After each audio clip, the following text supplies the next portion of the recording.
नमस्कार मित्रांनो, तुम्हा सर्वांचे रश्मीस फूड फॅक्टरीमध्ये मनापासून स्वागत आहे.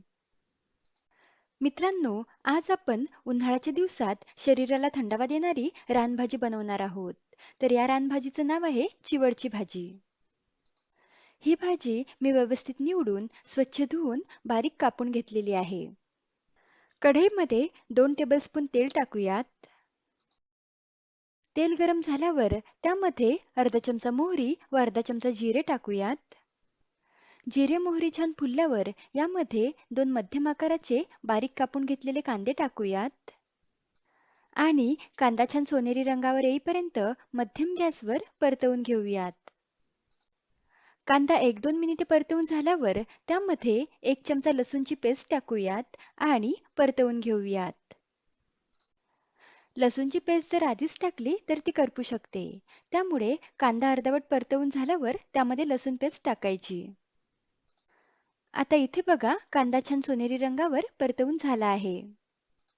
आता गॅसची फ्लेम लो करायची आणि त्यामध्ये 1.5 चमचा लाल मिरची पूड, अर्धा चमचा हळद आणि चवीनुसार मीठ टाकून लो फ्लेमवर मिनिटभर हे मसाले परतवून घ्यायचेत.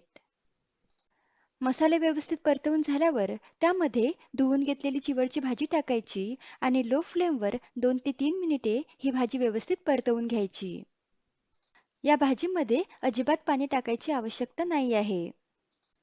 मिठामुळे या भाजीला पाणी सुटते, त्यामुळे ही भाजी अशीच लो फ्लेमवर व्यवस्थित परतवून घ्यायची. इथे मी 2 ते 3 मिनिटे भाजी छान परतवून घेतली आहे.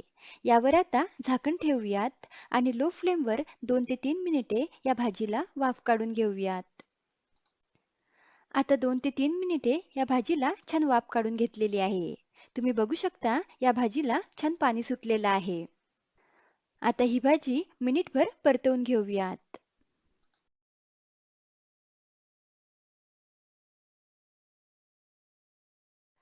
आता मिनिटभराने मी व्हिडिओमध्ये दाखवत आहे त्या पद्धतीने या भाजीमध्ये थोडं थोडं बेसन टाकूयात आणि व्यवस्थित परतवून घेऊयात. इथे मी पोहे खायचे 10 ते 12 चमचे बेसन घेतलेलं आहे. पण पूर्ण बेसन एकाच वेळी या भाजीमध्ये ॲड नाही करायचं. असं थोडं थोडं बेसन या भाजीमध्ये ॲड करत जायचं.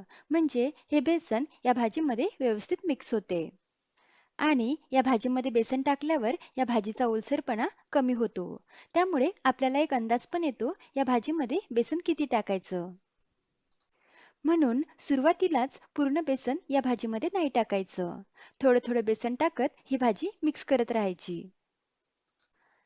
तर इथे मी या भाजीमध्ये पोहे खायचे 12 ते 13 चमचे बेसन पीठ ॲड केलेलं आहे आणि भाजी व्यवस्थित मिक्स करून घेतलेली आहे. बेसन पीठ भाजीमध्ये व्यवस्थित मिक्स केल्यावर यावर झाकण ठेवूयात आणि लो फ्लेमवरच 1 मिनिटभर या भाजीला वाफ काढून घेऊयात. आता 1 मिनिटभराने यावरचं झाकण काढूयात आणि भाजी मिक्स करून घेऊयात.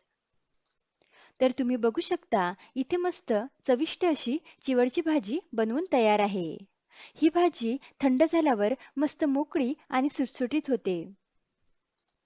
तर आता उन्हाळ्याच्या दिवसात ही चिवडची भाजी तुम्ही नक्की बनवून पहा.